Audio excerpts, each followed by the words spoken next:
Alright, I'm sure this is gonna troll the Egoraptor fans and many other fans of the Super Nintendo and Mega Man series in general, but I've played Mega Man X and it is fucking terrible. I mean, to tell you that it completely construes the idea of what Mega Man is about. Mega Man is supposed to be about a multi-platformer game where you get to select which boss you want to fight first, and while there are certain advantages to picking some over others, because it's like a rock, paper, scissors format, it really doesn't matter in the end because if you're going to master the platforms and figure out the equations of how the enemies move and stuff, you pretty much got things figured out. The problem is that Mega Man never quite evolved, even after game after game after game. And while I don't know about the advanced games and things like that, I'm merely talking about the 16-bit era and before that. Mega Man 1 and Mega Man 2 had what you would expect of an NES game. It was good, but it could use work. But I let the flaws slide because it was a really old game. So I wasn't expecting them to have wonderful controls or storyline or anything like that. The graphics were good, the gameplay was original, had a lot of good music, things like that. Pretty good for a Nintendo game. The problem was, as the sequels went on, it just didn't get any better. It just repeated the same process over and over again, and these weeboos eat it up like it's a fucking Big Mac. I know how much they like to eat, but at least don't eat up the same bullshit over and over again. So, then we come to Mega Man X. Mega Man X is very different from Mega Man in previous generations, but not in a good way. Just because something's different doesn't make it better. What separates Mega Man X from other Mega Man games is that now all of a sudden you have all these other things that you need to acquire if you hope to defeat enemies. You need turbo charges, you need armor equipment, you need fucking dildos on your forehead, whatever. There's a billion freaking different types of upgrades and shit. I don't want to think about all that stuff. Wasn't this game intended for children that are just supposed to come home after a long day of school, pop it into the console, and play for a couple of hours? Really? You think they want to worry about goddamn fucking armor turbo bullshit? So for Raptor to give this game such a great praise is just ridiculous. Maybe he likes the game, but it doesn't make it a good game.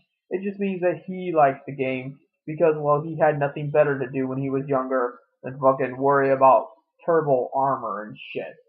So, no, Mega Man X is not a good game. And by the way, a lot of what makes it not a good game is the very, very bad controls. What was this stuff about tight controls? What game were you playing, Egoraptor? Because I've played Mega Man X and there's by no means tight controls. What you do is just swerve around everywhere like a drunken sailor. When you grab a hold of walls, it's not really grabbing walls. I've seen games that have grab walls. Ninja Gaiden grabbed walls. That's not what this does. What it essentially does is you kind of put your hand on it and slide a little. That is not a control mechanism. Nor should it be something that you base the entire fucking game around and have to constantly try to climb up walls and stuff, just putting your hands up there sliding and shit. Why didn't you just incorporate the Ninja Gaiden engine if you're gonna do that kind of shit? In fact, why is that shit even in Mega Man? Why is there all these upgrades in Mega Man? Why is it there? It's just everything. Everything was bad about it. And everyone just wants to think otherwise because it's nostalgia. Because everybody remembers how cool it was. Mega Man X. And the other guy was named Zero. And they had swords and blasters and big explosions and other fruit shit that kids like. That's the thing. It was meant to target children. But it doesn't mean it was a good game. It doesn't mean it had any substance. It doesn't mean it innovated the gaming industry at all. And as a modern gamer, I'm offended. I'm offended that people think that this constitutes gaming and offers nothing to the table. The fact that I'm expected to look back on this and think that this is what made gaming good when all it is just commercialism. It's just everything children like crammed into one fucking thing and offers absolutely nothing as far as an actual game goes. Objectively, the game is bad. You could take anything and make kids like it if you incorporate robots and ninjas and grenades and other bullshit. That doesn't make a good game. That just means you know how to target an audience. So, no, there's not one goddamn good thing about Mega Man X. And, not all the Mega Man games, even previously, were not all that good. There's two things that make Mega Man ridiculous in the older generations. As I said, I don't know about the newer ones. And that is, number one, the sloppy controls. And all of them, you can jump high, but controlling the jump is a little iffy. And in platformer games, that's just not acceptable. In fact, platformer games shouldn't even exist anymore. Though that's something a relic of the dark ages. We dealt with platformer games back in the old fucking days because they didn't have the capacity to have save points and memory and things like that. And even back then they did. They just didn't incorporate them a whole lot. In an era where you have those things, why the fuck do you have platformers? And even back then, why didn't you think to incorporate save points? Or, I don't know, codes that you could get to a level or something like that. Now, mind you, there were cheat codes for these older games like Mega Man, not Game Genie codes, but actual cheat codes in the game to acquire weapons and things like that. But that's not really the same thing. It would have been nice to incorporate something where you could go right to the boss battle versus if you want to actually partake in the level itself. Because a Mega Man is too much like an arcade game. And if you're going to act like an arcade game, you should function like an arcade game. And the other thing, of course, was how Mega Man can't point his fucking gun. I mean, he can shoot straight forward. He can jump and shoot.